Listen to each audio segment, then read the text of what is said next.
First, I want to thank you for coming, and I also want to extend thanks to the Subcommittee on Terrorism, Non-Proliferation, and Trade for making this room available. We're going to talk today about something which almost certainly will not be discussed at the Nuclear Security Summit. Many of you have actually come from that summit for this event, and I appreciate that, because we like to offer what you can't get there. I shouldn't say the summit, the NGO meeting is today, but I don't think this will be brought up at the summit either. And the topic is the buildup of plutonium that's likely in East Asia, and what exactly are the national security equities, not only for those countries in that region, but for the United States. Why should we? Now, as I look at this panel, I'm reminded of a story I was told when I was at RAND, and I was told there that there's a rule that the vice presidents, and there were 4, could not all go on the same airplane for fear that it might crash and that the national security of America would be in jeopardy.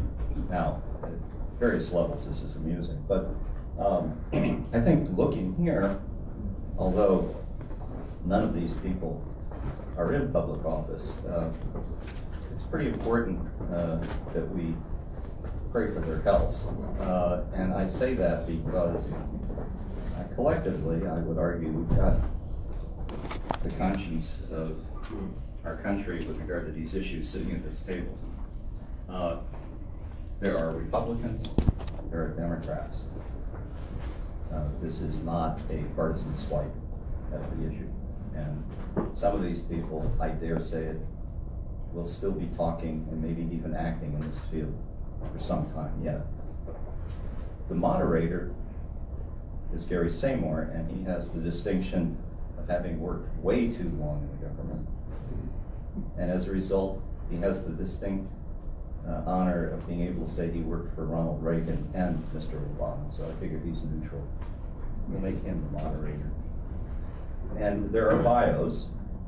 You have a pile of material. I'm told that in Washington, perhaps the most seditious thing you can do other than your job is read. So if you're in a particularly rebellious mood, there's material there that well help. Finally, there are a handful of books which are free, and one of them I wrote, so please don't make us take any of them back. On your way out the door, do a mercy pickup at least. On that note, Gary, over to you.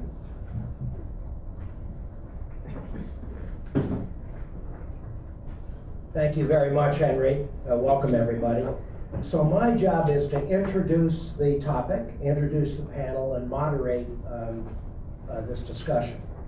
So to begin with, what we're going to be talking about is plans for civil reprocessing in East Asia. And in different degrees, all of the East Asian countries with advanced nuclear programs, Japan, China, Korea, all have plans for the development of civil reprocessing to extract plutonium from spent nuclear power reactor fuel and use it in their civil nuclear programs, whether to burn as mixed oxide fuel in existing light water reactors or to develop new fuel types for more advanced nuclear power reactors like liquid sodium cooled fast reactors, so-called breeder reactors that can use plutonium as a fuel for nuclear power generation.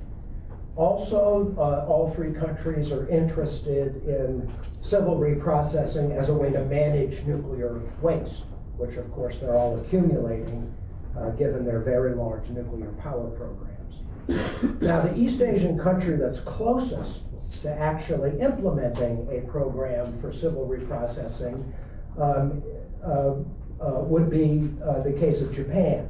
Japan, for many years, going back to the early 1990s, has been building an industrial scale civil reprocessing plan at Rakosha, and that plan is delayed many, many times. It has cost overruns of 5 to 10 times over its original cost estimate, but it's scheduled once again to start up operations in 2018, pending a safety and regulatory review. Whether the Japanese government goes ahead with that, of course, is a question mark, both because there's domestic opposition to nuclear power in Japan because of the Fukushima accident, and also because the Japanese government policy is not to increase its stockpiles of plutonium until they have a plan to dispose of it. And Japan already owns more than 40 tons of separated plutonium. 36 tons are kept in the UK and France, and the rest of it is kept on Japanese soil.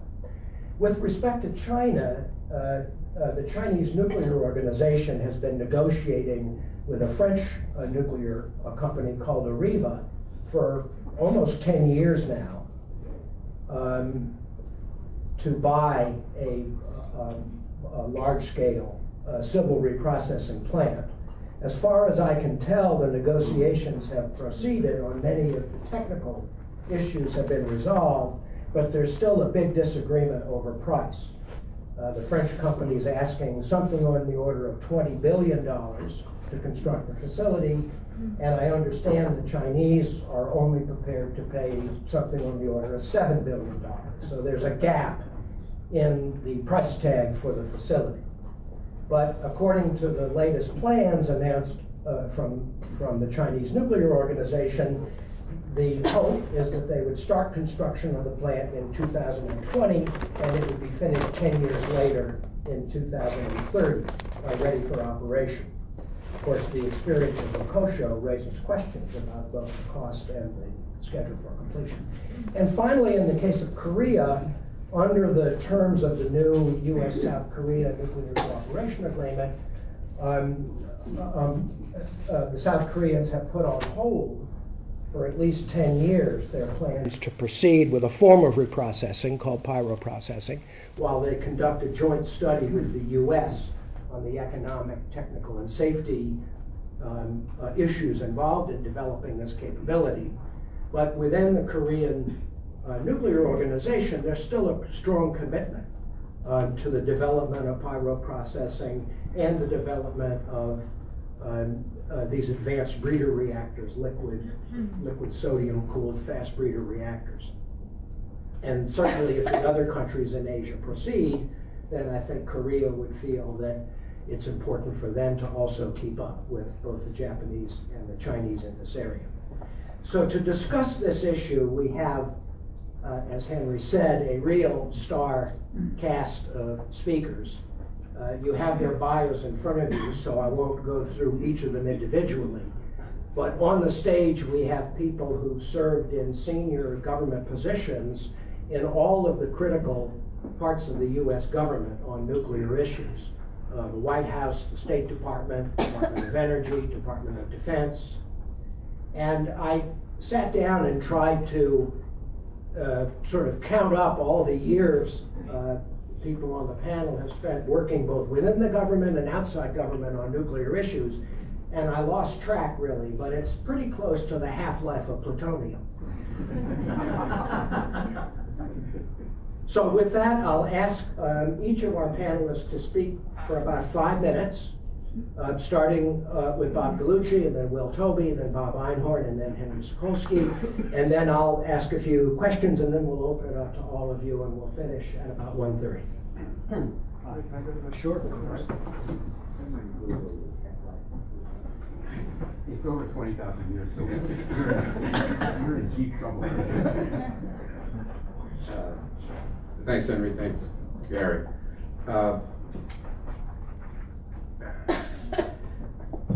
When I went into government just over 40 years ago, the issue that Gary was just describing, the virtue of closing the fuel cycle, of separating the plutonium from spent fuel in a reprocessing facility, and then recycling that plutonium, initially in the current generation of thermal reactors and then eventually gas reactors. That was, for a good part of the government bureaucracy, conventional wisdom. That's what was supposed to happen. Supposed to happen. And then there was substantial pushback. There was a Ford Miter report. There were lots of official pushbacks. And then when President Carter came into office, it became US policy, not only that the United States was not going to reprocess, but that we were going to try to discourage other countries from reprocessing. We're still at that basic public policy argument these days. We had a Blue Ribbon Commission 2-3 years ago, which concluded that we should not, at least for now, close the fuel cycle and reprocess, and we should store spent fuel. The situation Gary described, it could be dealt with as a matter of energy policy and national economics. And I'm going to make an assertion that if it were so treated, and that was all one was concerned about, you could not get a credible economic argument for reprocessing spent fuel, recycling the plutonium in thermal reactors as mixed oxide fuel. The economics just don't work. All right. That said, though, I'm not here to make the economic argument.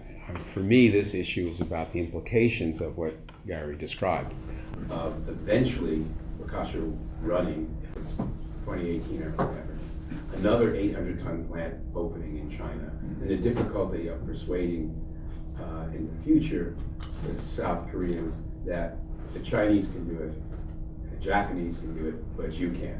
That's going to get hard. So plausibly, we could have 3 countries in Northeast Asia creating stockpiles of plutonium. That creates 2 kinds of security problems, and they're different. And I tend to focus on one of them, but there are 2. And one is the plutonium problem as a matter of latent proliferation for the non-nuclear weapon states involved. That would be Japan and the Republic of Korea. And just a stockpile for the one nuclear weapon state involved in Northeast Asia, namely China. So here we're talking about national nuclear weapons programs. We're talking about classic proliferation in the cases of Japan and the Republic of Korea. And that should be of concern to everybody. There's a nice new book out by Mark Fitzpatrick. It's IISS, and it's on latent proliferation in Northeast Asia. He calls latent proliferation the new non-proliferation problem. Okay, that's one problem this creates. The second problem is the one I tend to focus on, I'm most concerned about, and that is the nuclear terrorism issue. In brief, if any of you have looked at the problem of nuclear terrorism and analyzed it, you probably have come to the conclusion that most analysts do, that the principal obstacle for terrorists trying to acquire a nuclear weapon, a true yield nuclear weapon, is to get the fissile material. It is not to find a simple design. It is not the other elements of the testing that may be required. None of this is easy, but doable by non-national actors, yes. The one major obstacle is, where do you get the fissile material? Because for all that is going to be said at the Nuclear Summit, that's true, that it's too easy to get it, it still isn't easy, and we want to make it harder. Well, what I'm about on this one, and my role on this panel, is to say that there's a game changer out there, and the game changer is producing tons of plutonium in Northeast Asia for the purpose of making fuel that would then circulate around the country to the nuclear reactors. So tons of fissile material where a few kilograms we used at number 5. That's fine.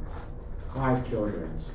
It's enough to make a nuclear weapon that we would understand as a nuclear weapon. This seems to me an insane proposition.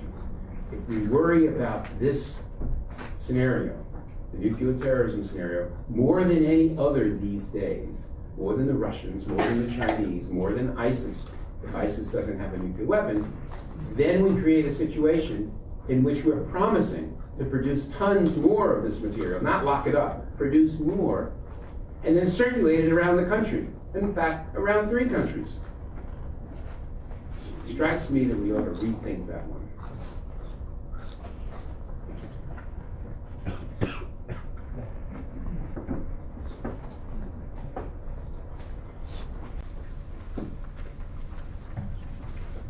Well, first I'd like to associate myself with everything that Bob said. I agree with that, which leaves me with a little less to say. There is a really famous criminal defense attorney in Texas named Richard Racehorse Haynes. He was speaking to an American Bar Association seminar, and he was explaining what the concept of alternative pleading was. Say you sue me because you say my dog bit you. Well, this is my defense. My dog doesn't bite. And second, in the alternative, my dog was tied up that night. And third, I don't believe you really got bit. And fourth, I don't have a dog. Now, alternative pleading is a difficult legal strategy because in many cases the arguments tend to contradict one another. And they lead to a somewhat less coherent case for the overall proposal. It seems to me that what we've seen in the reprocessing argument is the case of alternative pleading. I've seen 6 arguments made, and each one of them can be dispatched, which ultimately leads to a 7th, which is more difficult, but is the reason why we're here. So the first is, well, I've got inadequate storage capacity, I have to do something about that. The problem with that is that in places where there is inadequate storage capacity, you probably have to do something about it relatively quickly, within a matter of a few years, 2 to 5 years. Whereas it takes a lot longer to build a plant like the Ricascio plant, which they've been going at for now, I think 28 years is the expected deadline. I would also note that if you took, the United States has the largest and oldest nuclear industry, and therefore the most nuclear waste. If you took all of our nuclear waste and put it in dry casks, you could fit, and I'm not advocating this, but just as an example, you could fit it on an average sized golf course. So this stuff doesn't take a lot of space to dispose of. And so to say that, well, we don't have enough space to store this material is just flat wrong. Related, a second argument is the not in my backyard argument. Well, gosh, it's really hard to get people, to convince people to have nuclear waste in their town. And there's no doubt that's true, and I understand why. But it seems to me as counterintuitive to say, well, you don't want these inert concrete casks that are basically impervious to anything near you, but you're perfectly willing to have a plant in which nuclear materials are liquefied, subjected to high temperatures and pressures, and moved around. Plants that have in the past had pretty dangerous fire accidents, whereas obviously the inert casks don't have that disadvantage. The third argument is energy independence. Well, we need to close the fuel cycle for energy independence. The real problem with that, of course, is that it's a chimeric ambition. And we depend on world markets. And the price of uranium actually is most influenced by the price of oil, even today. The United States is heading to a point in which it would be an exporter of oil and gas, but we're still dependent on world markets. So it is simply impossible to say that you're going to achieve energy independence by closing the fuel cycle. A fourth argument is technological necessity. Reprocessing is what advanced nuclear nations do. One can point to the fact that Russia has done it, the United States has done it, others would have the ambition to do it. The problem with that argument is that it's a technological cul-de-sac. It teaches you how to reprocess, but not much else. It's not like information technology. It won't give the possessors of the technology spin-offs across a wide range of other areas as do information technologies. A fifth argument is an economic disposition method. Bob, I think, has dealt with that point. But the experience has not been a happy one repeatedly. Everything from bankrupting UK companies to the Japanese experience, I think, points to that. And then a sixth argument is it's a right not to be foreclosed. Well, of course, states have the right to make all kinds of policies, some good, some bad. That doesn't mean that they should, in fact, pursue those policies. And I think a simultaneous decision by the countries of Northeast Asia not to pursue reprocessing would make all three of them more secure and more prosperous. The seventh argument that is sometimes advanced is, well, so-and-so is doing this, or you let so-and-so do this, so I've got to do it, also related to the sixth argument. And that, I would argue, is the exact point we're trying to avoid. That all three countries in Northeast Asia, China, the Republic of Korea, and Japan, who are thinking about these processes would be better off not pursuing.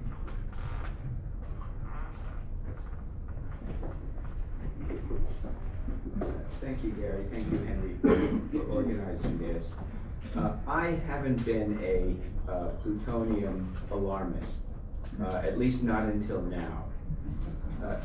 10 or 15 years ago, I wouldn't have been very troubled by the prospect that China, Japan, and South Korea would pursue civil reprocessing programs. Back then, I would have seen civil plutonium programs as simply misguided. Bad choices from an economic and energy security standpoint, but not necessarily a major security risk. But now I think things are different. The regional and international security environment have changed and changed for the worse. North Korea's nuclear and missile programs and the provocative behavior of its leader are a growing threat, and especially to South Korea and Japan. Historical animosities between China and Japan, between South Korea and Japan have been resurfacing of late. Questions have been raised, however unjustified in my view, about the reliability of U.S. security assurances to U.S. allies. South Korean politicians have begun to ask publicly whether the ROK should have nuclear weapons, and some Japanese may be asking the same question in private. And with the Islamic State's use of mustard agent and its possible interest in nuclear sabotage, fears of nuclear terrorism are again on the rise. So in this environment, nuclear fuel cycle programs pursued for genuinely peaceful nuclear energy reasons may be viewed with suspicion and concern in the region and in the world. For reasons both of prestige and national security, countries may not want to fall behind their neighbors. And they therefore may want to ensure that they have a security hedge in the form of a latent nuclear weapons capability. Now, the startup of Japan's Rokasho reprocessing facility clearly would increase pressures in South Korea for South Korea to follow suit. And similarly, if China goes forward with its plans for a large-scale reprocessing plant, this will increase the likelihood that both Japan and South Korea will engage in large-scale plutonium reprocessing. Now, I don't believe that either Japan or South Korea is likely to go for nuclear weapons. But even if civil reprocessing programs don't lead to nuclear weapons capabilities in those countries, those programs could well heighten mutual mistrust in the region and increase the temptation to pursue nuclear hedging strategies. These fuel cycle programs would also increase the challenge and the expense of securing weapons-usable nuclear materials against theft or seizure by terrorists, a point that Bob Gallucci spoke about. And these programs could provide the justification for less responsible, less trustworthy countries around the world to pursue their own fuel cycle programs. Now, if the separation and civil use of plutonium brought real economic, resource conservation, or waste management benefits, it might be difficult for the United States to ask close allies like South Korea and Japan to stand down from civil reprocessing programs and forego those benefits. But the benefits of plutonium reprocessing clearly have not materialized, and the risks are very real. The best approach, in my view, is the one that Senator Bob Corker, chairman of the Senate Foreign Relations Committee, has advanced, which is to have a pause on further civil reprocessing in Northeast Asia. I think that from recent congressional testimony, I think that seems to be a position that the Obama administration is coming around to. Now, such a pause would provide time to consider alternative means of addressing the challenges posed by greater reliance on nuclear energy, especially the challenge of dealing with spent fuel. Will talked about that challenge. And a pause would have the benefit of avoiding both the proliferation risks and the nuclear security risks that both Gary and Will and Bob spoke about. Thank you. Henry?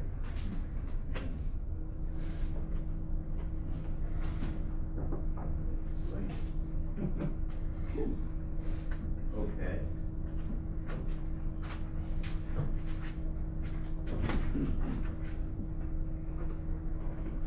I knew we were going to meet today, and the Bulletin of Atomic Scientists found out. They asked me to write something, and in your package, I'm going to draw from this for my brief 5 minutes. There's a piece called "Can East Asia Avoid a Nuclear Explosive Materials Arms Race?" If I'm unclear, this is crystal. So you have a fault now. What I'd like to close out on is where we are, where we should go. Things are different in the last 2 weeks than they've been in the last 20 years. Why? First, last week, Secretary of Energy Moniz made an announcement consciously, purposefully, at the Wall Street Journal editorial offices in Beijing. And he said, essentially, we do not support commercial reprocessing, and any move by China to do commercial reprocessing would not be helpful from a non-proliferation standpoint. Now, I understand from my contacts in China, this angered the proponents of reprocessing in China, because they had just come out with a 5-year plan that had a sentence in it that has been interpreted by non-Chinese speakers, that's us, to be an endorsement of moving ahead. And it is an endorsement, but I found someone who knows Chinese who read that sentence. It has 2 phases or phrases. The first is, we should continue to investigate reprocessing commercially. And the second phrase is, we should promote construction of a plant. Now, I was trying to figure out, well, why would the Chinese be angry with Moniz's statement if they were so confident about proceeding? And the answer is that 2-phrase sentence doesn't imbue a clear-cut direction yet. And so it may be a little bit more contingent than we think. That's important to keep in mind, because if the Chinese close those negotiations with the French and move ahead, I think that locks in Japan and, in time, South Korea. So it's pretty important to focus first on that question, and I think Secretary Moniz did well by making the statement. Second, as has already been mentioned, there was a hearing practically the same day as Moniz's statement, in which Corker and Senator Markey came out in favor of a plutonium timeout in East Asia. Ambassador Countryman, moreover, had a few views that he shared that were quite interesting. One was that he was in favor of countries not getting into commercial reprocessing, any of them, and that we would want to discuss the economic and non-proliferation implications of commercial reprocessing with all of our partners in East Asia before we renewed any 1, 2, 3, and I quote, including with Japan. Now, I'm told that this has absolutely no change in U.S. policy, and yet it seemed before the statement that the going assumption was that the 1, 2, 3 nuclear cooperation agreement, which allows Japan to recycle U.S. origin spent fuel without our specific permission, generic approval in advance, that agreement, which is up for renewal in 2018, would renew automatically without negotiation. Suddenly, because of this statement, it doesn't look quite as automatic as it once did. Now, the question is, what's next? What will the administration and Secretary Moniz do besides what they've said? A couple of suggestions, 3, and then I'll sit down and we'll open it up for questions. First, it's very important that at very senior levels, I would say cabinet level, we need to speak with France. We need to make clear that we're close allies. We want always to be closer and closer, and this move by them will make getting closer as allies tougher, because the security implications of what that sale to the Chinese will result in are things we, the United States, will largely have to pick up and clean up after. And we don't really want to. Please don't do this. It's more than that. It's going to upset the Japanese. Privately, the Japanese have made it very clear they're not wild about this sale. They, for commercial reasons, moreover, they don't want to see China and France nuclear infrastructures get too tightly connected. That's not a concern for us, but it will upset the Japanese. They need to think about ways of cooperating with China and promoting nuclear power that don't do these kinds of things to alliance relations, and we should encourage them to focus. Second, I think we need to make sure that Congress continues to speak up. In addition to Corker and Markey, Brad Sherman, ranking member of the Asia and Pacific Subcommittee, Congressman Schiff with Intelligence, ranking member there, and Fortenberry with Appropriations, have all come out in favor of plutonium timeout. Other members of Congress should follow their lead. In particular, it would be useful if both privately and publicly we made it clear to the administration that they think the security implications of having a hands-off attitude about how we cooperate with these countries in civil nuclear matters is not the right way to go, that we need to double down on restraint in this area of recycling. Now, finally, I think as the United States government and the administration has finally decided not to fund our own effort to recycle weapons plutonium in commercial reactors, the mixed oxide fuel fabrication project out in Savannah River has been defunded by the administration. It would make sense for the Energy Department to begin to de-emphasize the seminal reason for nuclear cooperation with China, Japan, and South Korea, which right now is to close the fuel cycle and pursue fast reactors. This is Gen 4. Now, maybe you can't close that out, but maybe you need to at least alloy that or temper that or de-emphasize that. It's time to review it for sure.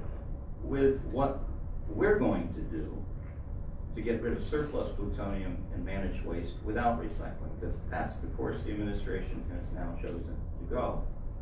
We should be talking to the South Koreans, Chinese, and Japanese at least as much about how we think we're going to proceed and get their ideas on that without recycling as anything doing with Gen 4. So with that, I conclude. Thanks, Henry. I'm going to stand because it's just easier to run the meeting this way. So I want to follow on Henry's last remarks.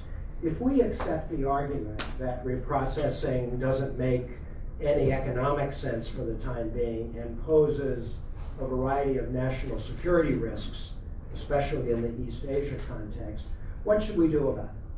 What should the US, what should other countries do about it? And I want to encompass not just what diplomatic actions the US should take, but what should we do about helping countries deal with the spent fuel problem, storage of waste as it accumulates. How should our 1, 2, 3, the US nuclear cooperation agreements with Japan, Korea, and China be an instrument in US policy? What, as Henry mentioned, what should we do about US work on fast reactors, on the next generation of reactors that would rely on plutonium? And I'd like to ask each of the should we pressure France? Should we pressure China? How can we act in a way that doesn't produce a counter-reaction and make these countries feel that they need to protect their reprocessing programs as a matter of national pride and independence? So I want to ask each of the panelists to spend a few minutes talking about their policy recommendations, not just to the Obama administration, because frankly this issue is not going to be resolved during the Obama administration. It's whoever the next president is will have to deal with this and make a decision about what their policies are. So I want to ask each of the panelists to take a few minutes and talk about what their advice is for the US and for other governments on how they would address this question, starting with Bob Gallucci. Gary, thank you. I think, so a couple of easy things to say. I don't know if I have any hard things to say. One of the easy things to say is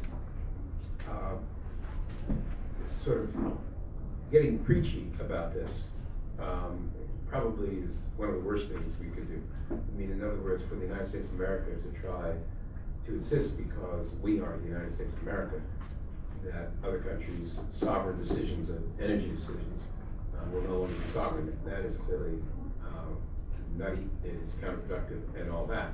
And any version of that would be. So what I'm trying to say by this is that we need to be careful.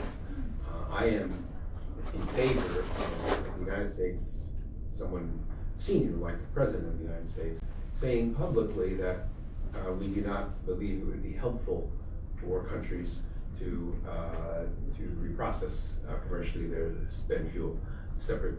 We've decided, we have a quarter of the world's reactors in the United States or so, and we looked at the economics. It doesn't make sense for us to do thermal recycle, so it's implausible that it's going to make sense in terms of size of reactor economy for someone else to do it.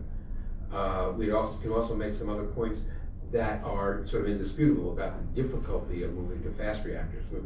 France has some experience here, Russia has some experience here, the Japanese have some experience here, we have some experience. None of that experience is good. So what we would be saying is that we don't believe this is a costly route for a country to follow to avoid reprocessing spent fuel. Indeed, we think it's the economically sensible route. And what I would want our government to say is that the risks, in addition to the economic disincentives, the risks are substantial. That in national terms, as I said before, accumulation of plutonium is provocative, make that argument, and make the terrorism argument, which I think is quite a serious one. All countries seem to come around to that. So I would like, first of all, your first policy recommendation, I'd like that to become the position of the United States of America for this administration and the next one, et cetera, that we actually say this so that we are not bashful about telling the Japanese or telling the Chinese or telling the French. Anyway, apparently we're prepared to tell the South Koreans, but tell others too, that rather they not do this, and we regard this as a serious matter. I think to the extent that there are studies and intellectual background we can provide to this, I mean, one of the, I think Will was accurate but gentle on the storage issue. I mean, the idea that, you know, we don't have any more room in our country for the spent fuel is absolutely insanity. I mean, he used the golf course thing. The volumes here in air is very, very small. And we have, in this country, hit upon a tremendous technology for safe storage of spent fuel. It's advanced. It's cement, right? And this actually, you know, it doesn't have the half-life of plutonium. I understand this, but you know, you can review it again after a couple 100 years if the cement starts to crack. You can't lift these cement things up easily. That's not good English. You can't easily lift them up. Thank you. Up with this, I will not put. So, all I'm saying here is that we may have gone through some work that could be of use elsewhere, and I think knocking down crazy arguments, and I do believe that we've run out of room in our country argument, is a kind of crazy argument. That would be a good idea.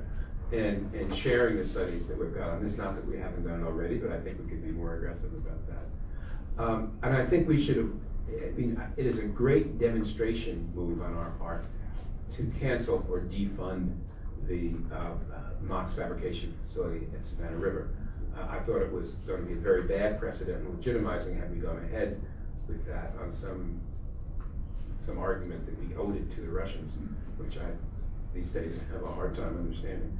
So I mean, that's the sort of thing, and I think, and then of course continuing also all kinds of back channel communication that make clear that the plutonium risks are serious. I mean, one of my concerns here is that we have not taken a position at the summit. It's coming up at the previous summits. I don't know what will happen at this one, but I suspect the same thing.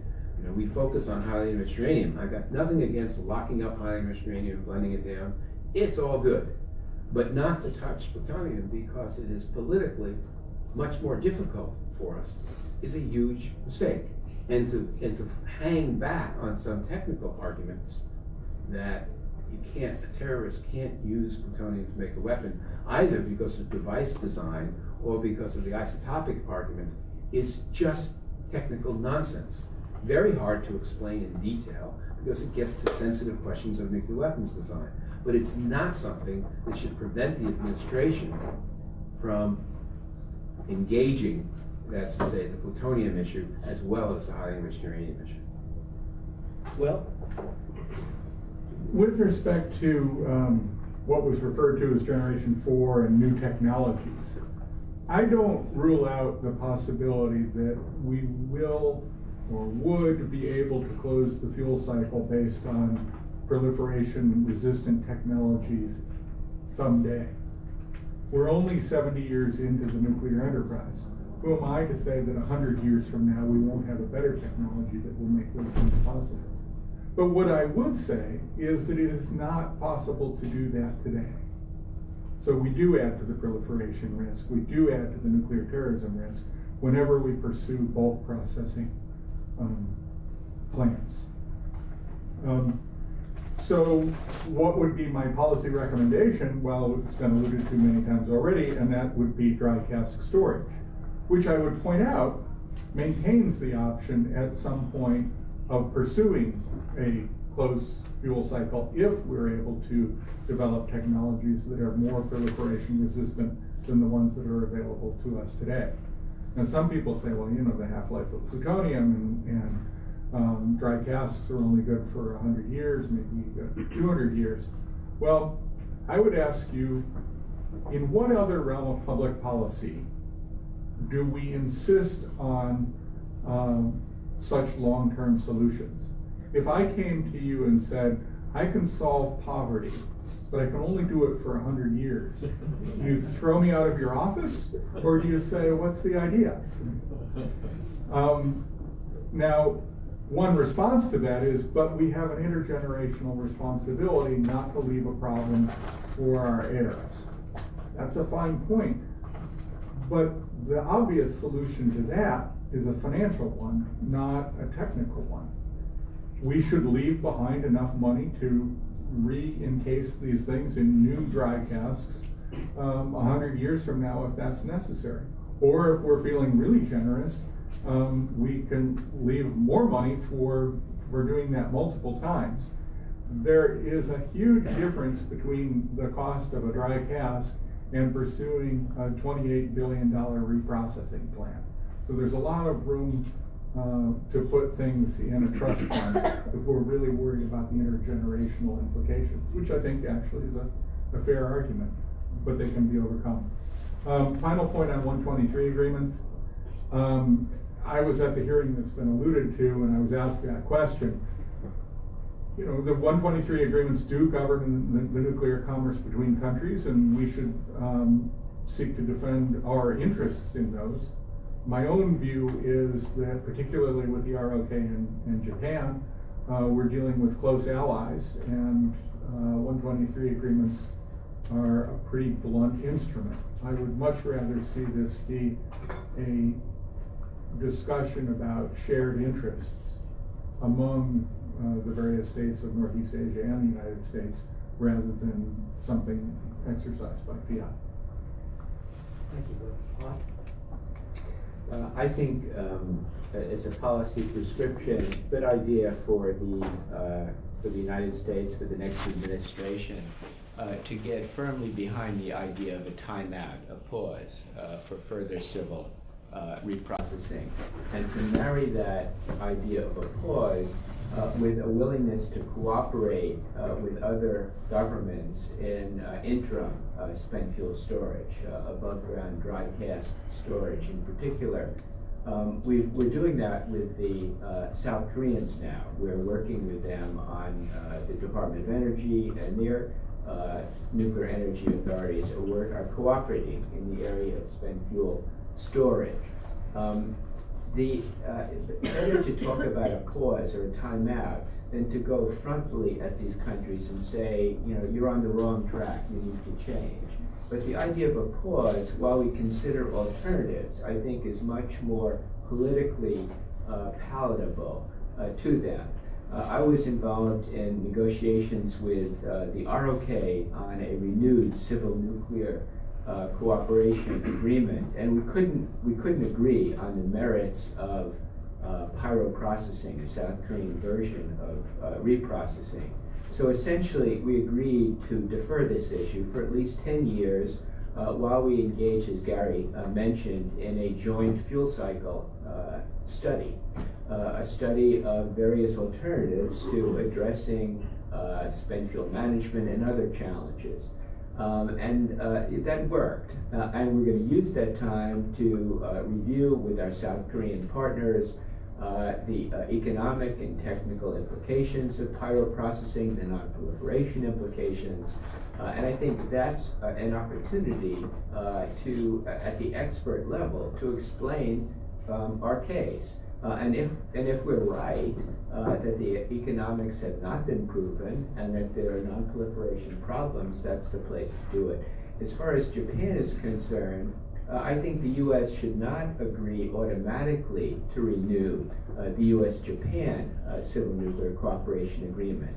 I think we should seek from the Japanese some commitment to pause reprocessing, not to build up additional surplus stocks of plutonium, and to keep this issue under review. And then to go ahead and renew the 123, but on the basis that there's going to be some kind of an interim pause.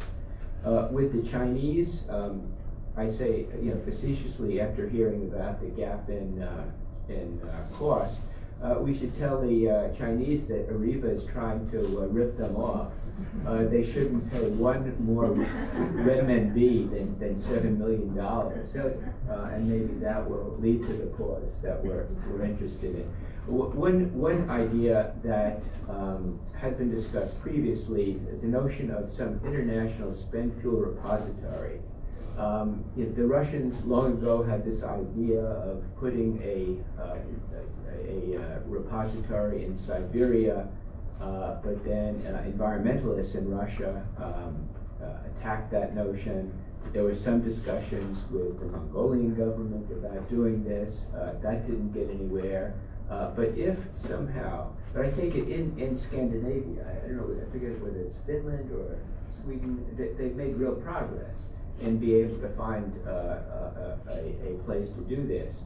If we could somehow get international agreement on such a spent fuel repository, I think that could take a lot of the wind out of the sails of civil reprocessing. And that at least should be pursued. I don't know how promising it is, it should at least be pursued.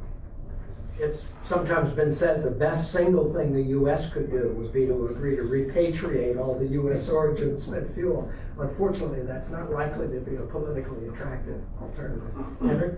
Yeah, at the risk of producing some creative tension here, I suppose I would put the idea of international spent fuel storage somewhere squarely in the territory of international fuel banks. A promising, endless cause for meetings, particularly amongst NGOs, and perhaps a hearing or two. But what's refreshing from this panel is that what needs to be done doesn't hang on that. It would be a nice have, but it's not a necessary. Actually, at the risk of sounding like Jesse Jackson, I think there are 3 Ds summarizing what's been said here. 1, defer. You don't have to kill the dream, but call it out for what it is, a dream. Closing the fuel cycle is not a commercial proposition for quite a while, if ever.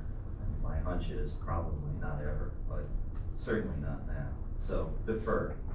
2, discuss, privately and publicly, the technical, security, and economic implications of trying to push the dream into reality before it's time. Finally, de-emphasize. The nuclear cooperation that the French, that we are engaged in with regard to fast reactors and recycling, at a minimum needs to be reconsidered and de-emphasized, and the slack should be picked up with how to deal with surplus plutonium and waste without recycling, at least for the moment. I think all of this can be done in no pun intended, a civil fashion. There are elements in each one of these governments that are eager to actually bring these points higher up to their own leadership. I don't think there's any reason to believe this has to be a cause for acrimony.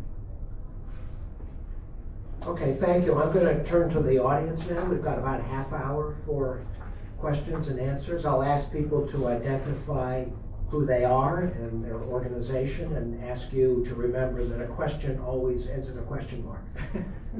Who would like to? Yes, sir. Hi, Don McDonald from Congressman Sherman's office. I have 2, one very brief, if I may, and one longer. What does a pause look like? Are we doing a political communique of some kind, or agreement, or what form does it take? And second, the longer question is consent rights over what? What if we don't succeed and one or more of these countries want to go forward? The Chinese are going to build reactors that are somewhat American, but maybe not completely American. They're going to have some American components. They're going to be based off of American technology. But, you know, obviously we have consent over what runs through the AP1000. But they're going to build maybe different generations of models, off of the technology. When does something cease being American, and do we have a good definition? and it's relevant obviously for export control as well. So why don't I start with Bob on the pause question, Bob Einhorn, formal or informal, and then Henry can address the question of U.S. technology advice consent, and others can pitch in if they wish. Go ahead. It would be nice if there could be some kind of formal joint statement by 3 or 4 governments on standing down from civil reprocessing: China, Japan, South Korea, and the United States. I think that's not going to be possible, but I think it's sufficient simply to have tacit policies. The Chinese don't even have to announce that they're pausing. They could tell us privately that they decided, not to pursue this for some period of time. They could, portray it as strictly voluntary, unilateral policies. They don't have to say that they're agreeing with us, but just, not to go forward. And I think that would be sufficient. Okay.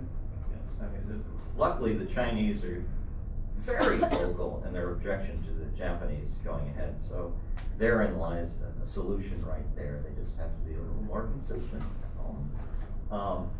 In this regard, it might also help if some of the non-arms control types, or maybe even the arms control types, pointed out what the risks of more plutonium in increasing militarization options for China might look like. We don't like talking about bombs when we talk about plutonium, but that is sort of what it's about.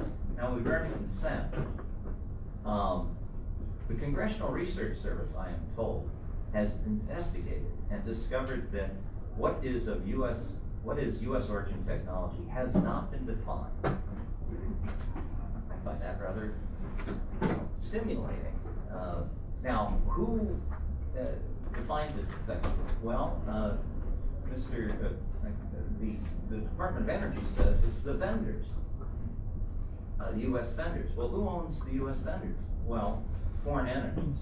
Westinghouse is entirely owned by Kazakhstan and the Japanese entities, and GE, when it exports, is 80% of proceeds from its species.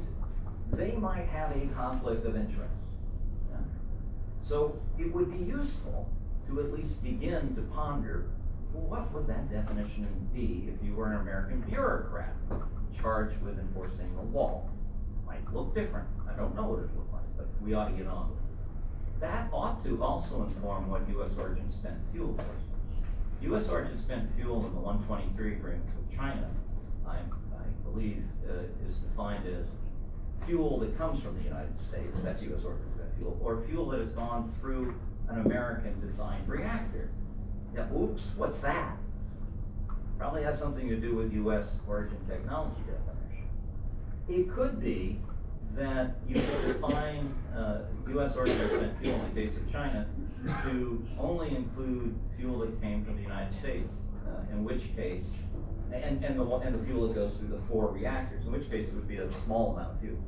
If you defined it broadly, it could include an awful lot of spent fuel. Wouldn't you want to know? Also, wouldn't that color how you might implement the 123 with South Korea, and how you might talk about the renewal with regard to Japan? I think so. So I would think inquiring minds would want to know the answer. Next question?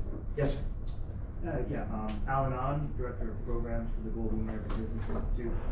This is actually a question for Mr. Tobey. So Mr. Tobey, you said you would prefer to hold off on closed fuel cycles until you can address or eliminate proliferation risks. But, in any fission-based electricity generation, you're always going to have, whether it's an open fuel cycle, closed fuel cycle, light water reactor technology, you're always going to have some amount of fissile material. So you're never going to theoretically completely eliminate that risk. It's never going to be zero.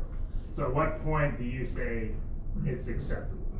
And is there a particular technology that you have in mind as far as achieving some of these objectives? Obviously, there's a broad suite of technologies, Gen 4 technologies that are being explored right now in the U.S., primarily by private developers, molten salt reactors, and so forth. Some of these are closed fuel cycles, some of them very similar to the concepts that are being developed in Korea and Japan. Do any of those come to mind, at least when you talk about this? I don't have a particular technology in mind because I don't believe such a technology exists today. And I certainly accept your point about the inherent characteristics of fissile material. And a conceptual example of the sort of thing I'm talking about would be a fuel, would be a reprocessing and fuel fabrication and use system that would involve the use of actinides that would make that material impractical to use either by a state as a proliferation mechanism or certainly by terrorists.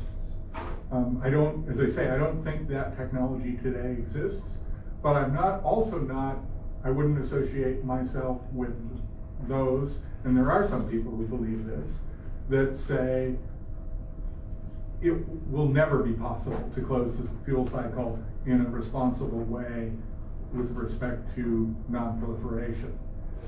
As I said, we're 70 years into the nuclear enterprise. I think it would be the height of hubris to say that 100 years from now we won't have better processes.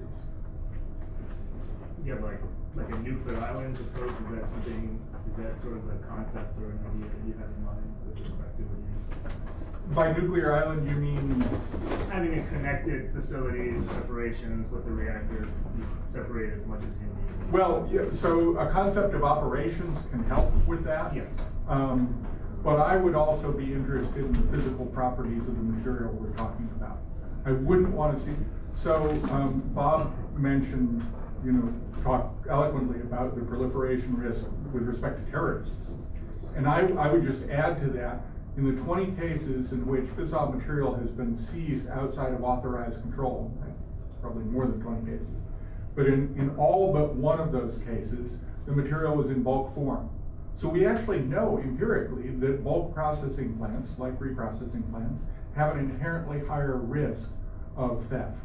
And that's the sort of thing I think we should be working hard to avoid. Yes, sir.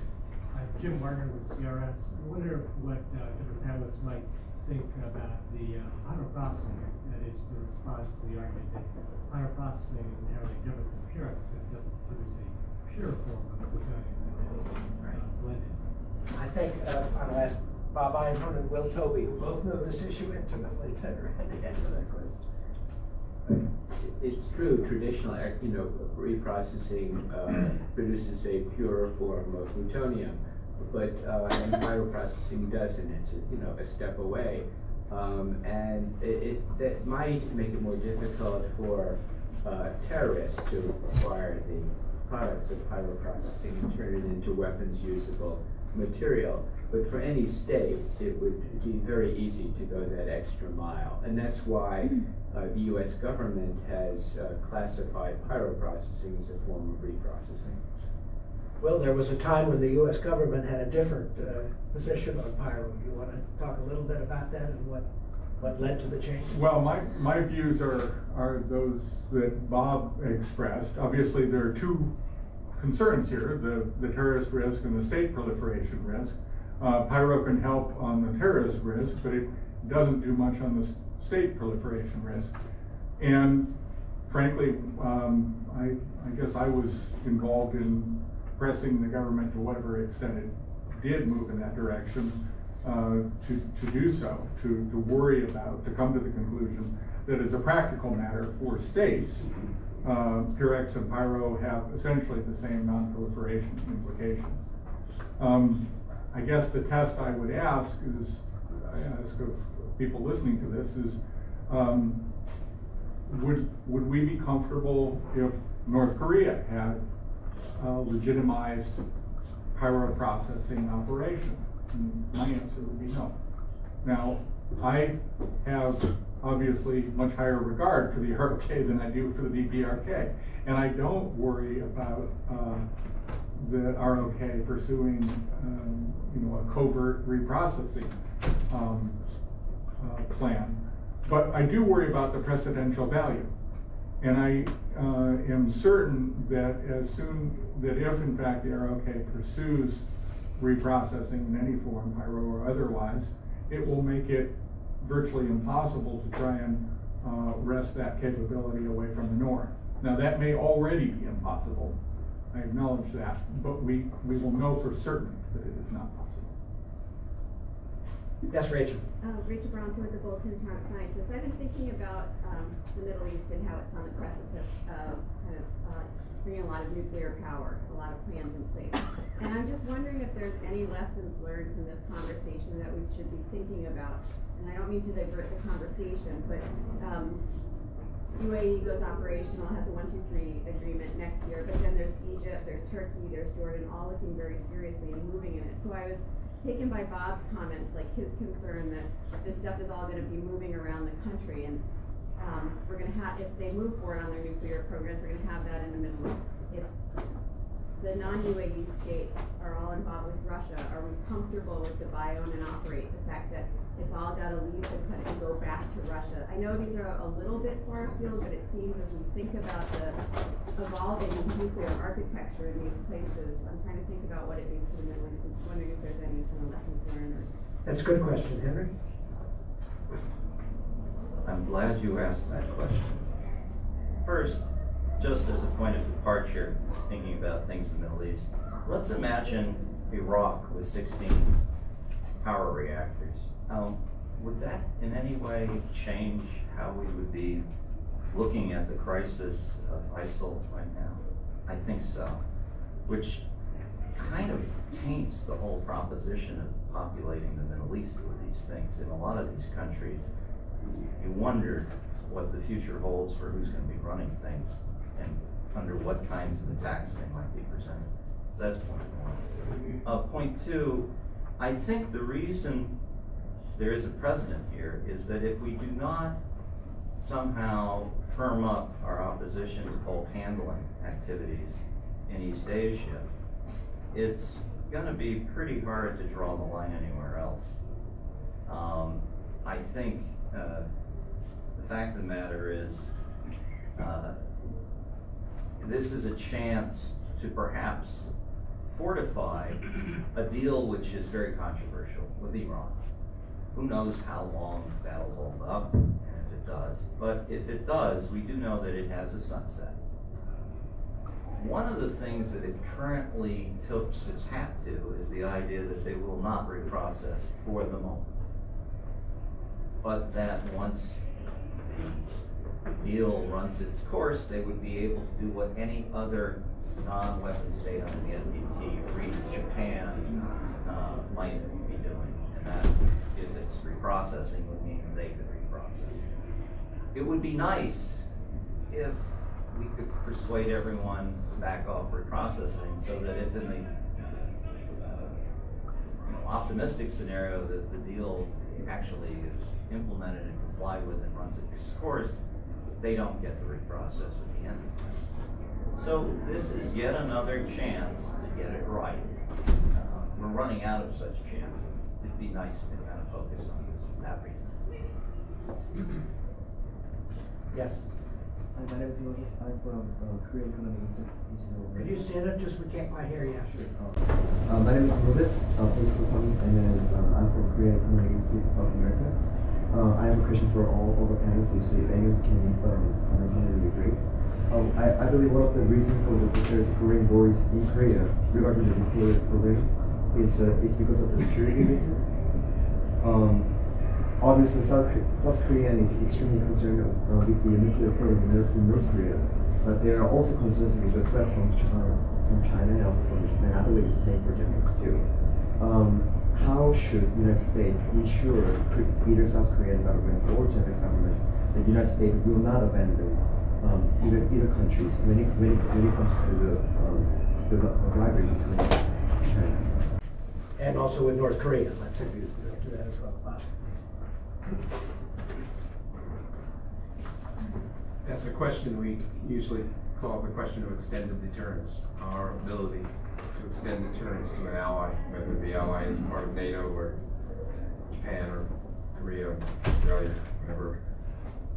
And the credibility of our assurance, I think, turns on a number of things, beginning with the character of our relationship, the overall alliance, how much faith Seoul has in the American assurance, and also, I would say, the evident self-interest the United States has in sustaining that commitment.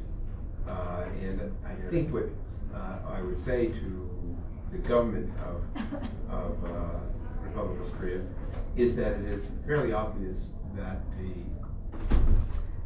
American perception of the future of the Asia-Pacific region turns on the evolving relationship of the United States to China, and that as we look to that relationship, what is key for the United States from our perspective is to maintain our alliances in the Asia-Pacific region.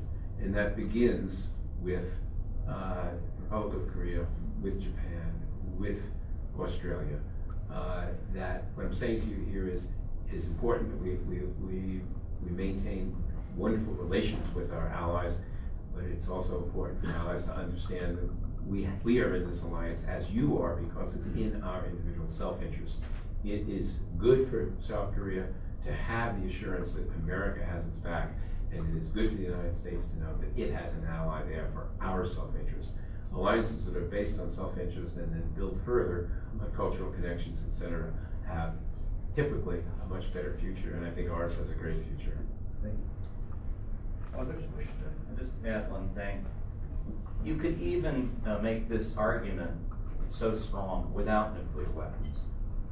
My supposition would be that is if Japan, Korea, and the United States see common purpose in their mutual defense, they have far less to worry about, nuclear or non-nuclear, from North Korea and China.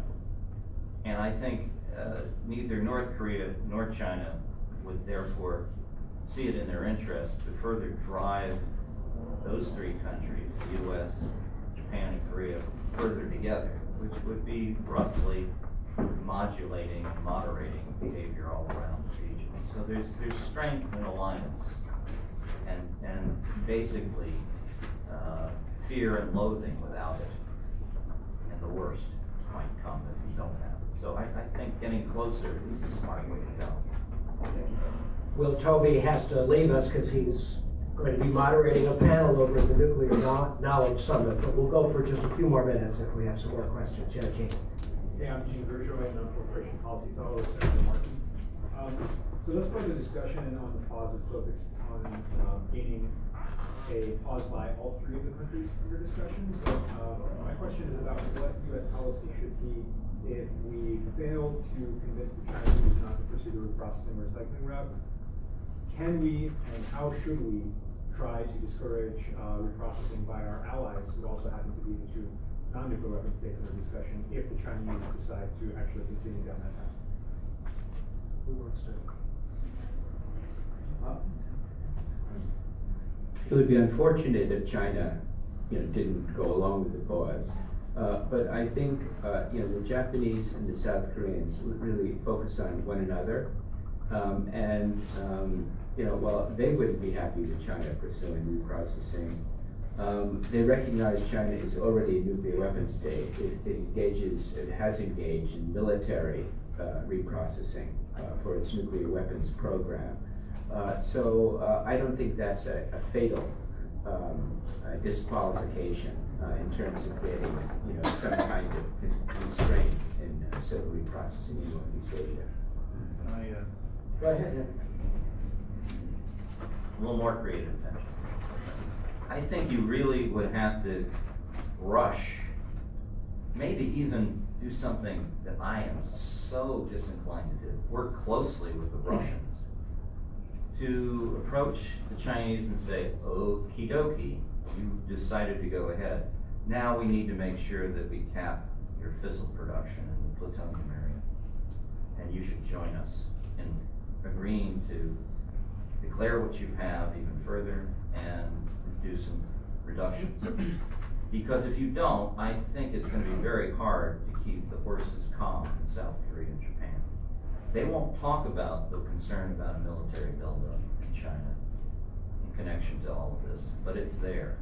And one of the things that's not properly understood is while China has almost unlimited enrichment capacity, either building or online, I mean, they, according to one analysis, in just a few short years, they will have 3 million SWUs of surplus beyond what they need to fuel their civil fleet, assuming they don't have any foreign contracts. And boy, do they have a lot of foreign contracts. So they have actually more than 3 million SWUs surplus and coming online. That's like 12,000 bombs per a year. They can certainly make tritium because that's not controlled with that existing reactor. What they don't have is the ability to make separated plutonium, and they don't have very much of it. Now, they don't need many more weapons than they've got, but if they get into a competition, either perceived with us or real with the Russians, and they start thinking they need tactical nuclear weapons, and they do have designs for that on the shelf, you're talking about ramping up not hundreds, but thousands. They will want to at least be able to threaten to militarize a surplus that might be mounting for a fast reactor. I think it would be very smart to try to head them off and hit them with the very requirement they demand of the Japanese, which is there should be no surplus. Bob Gallucci. Gene, as I think about this, I also think in this town, there is no shortage of bad ideas. And among the bad ideas that have developed every once in a while is one that follows from a recognition that China has influence over North Korea. Okay? And that North Korea's weapons program provokes, some argue, weapons programs in South Korea and Japan. So the bad idea that I recollect emerging from this is, well, let's encourage nuclear weapons thinking in Seoul and Tokyo so that we can scare the Chinese into moving to north. You get it? The knee bones connected, all that kind of stuff. So this is a kind of the same thing, but not that I'm recommending the bad idea. I'm saying that as someone noted, you know, the Chinese plan, whatever they may sign with the French, is a long way off. There's a lot of time to be making points in Beijing about how the security situation in Northeast Asia shapes up and how much influence they have over what Seoul and Tokyo ultimately does. So I think there's an angle here that could be played over time. It would be best to get them all, but I think if what you said turned out to be true, that wouldn't be so bad. Maybe that's what Donald Trump has in mind when he advocates Japan and Korea. I think if you think he has anything in mind. Any other questions? Yes, last question. It's such an honor to be alive. We're honored to have you. I'm an intern at Voice of America. I have one hypothetical question. We have implemented one of the toughest sanctions against recent nuclear tests by North Korea. And I think it's the toughest measure that we can take. So I think that there isn't much option left for us to do if North Korea keeps on miniaturizing and even succeeds in miniaturizing and developing long-range ICBM missiles. So what if you were to give advice to the next president, and if the North Korea proceeds on its nuclear weapon program, what would be the advice for you to give to the next president? Okay, it's a very good question. We should end on a North Korea question. I don't know who wants to. Bob, why don't you go first, and then we'll give everybody a chance to respond. This goes back to the extended deterrence question of a few moments ago for me. There came a moment when the United States of America needed to understand in the 1940s that we could no longer defend our country by denial of access. That the Soviet Union had developed nuclear weapons, developing ballistic missiles, and ultimately when they put Sputnik up, you could see that they could put a weapon on American soil. We had no defense against that. By the way, we still don't. And so what we developed is deterrence. And that is to say that argument essentially, that we would punish.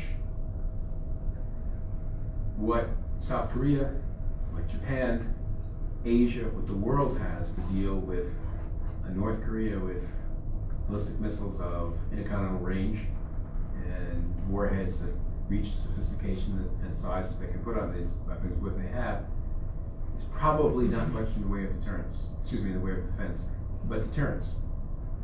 And we need to have a belief based on evidence that the North Koreans understand the implications of ever using those weapons. And that is not terribly reassuring. That is the nature of deterrence. It is not as good as defense, but defense so far has eluded us. Einhorn? I think there are three, components. One is deterrence, as Gallucci just said, working with our allies to strengthen our collective deterrent against the North, and that involves both offensive retaliatory capabilities, but also defensive capabilities. Second is pressure. We have to squeeze North Korea's access to our currency, which allows them to strengthen their nuclear and missile capabilities, and just in a variety of ways, as you suggested, the UN Security Council Resolution 2270 is the strongest ever, and we need to do that. We need to impose unilateral pressures as well. And third is to keep open the option of engagement. We didn't think we had a negotiating option with Iran for a long time because they weren't under sufficient pressure. But when we imposed sanctions and they began to bite, the Iranians developed real incentives to negotiate and to constrain their program. I don't know if it's going to be possible to put that much pressure on North Korea, and even if we did, I don't know whether North Korea would be willing to negotiate seriously. But I think we should keep open that possibility. I think at this time, I don't think Kim Jong-un has any intention of giving up his nuclear weapons capabilities altogether. The question is whether in the interim period, they would be prepared to accept very serious limitations on that program. But they're not going to be willing to do that unless we put very strong pressure on them. Henry? One of the neat things about being out of government is you have the luxury of being consistent, even if necessary to a fault. 20 years ago, there was a book that we put out called Planning for a Peaceful Korea. And one of the most important points in that book, I would argue, still is the most important point today. And that is, you have to support unification on terms acceptable to the South. Nothing short of that will be anywhere near as satisfactory for dealing with these problems. In this regard, the current president of Korea and her government, I think, are leaning forward with regard to the need to push for unification on terms acceptable to the South in the most serious fashion I've seen in a long, long time. I would get behind them, and I have a modest proposal to help. Privately, if our government can do it, it should be meeting with China and South Korea to talk about preparing for the eventual unification. NGOs have the opportunity to do endless travel in pursuit of track 2 discussions of this. Let the frequent flyer miles mount up now. I think we really need to get on with that and take it more seriously. All right, I want to again thank Henry and NPEC for bringing us together for this very topical discussion. And as you can tell, this is not likely to be the end of the story, so I hope in the future we'll have another chance to talk about it. And I want to thank all of you for coming, and please join me in thanking the panelists who will sit here.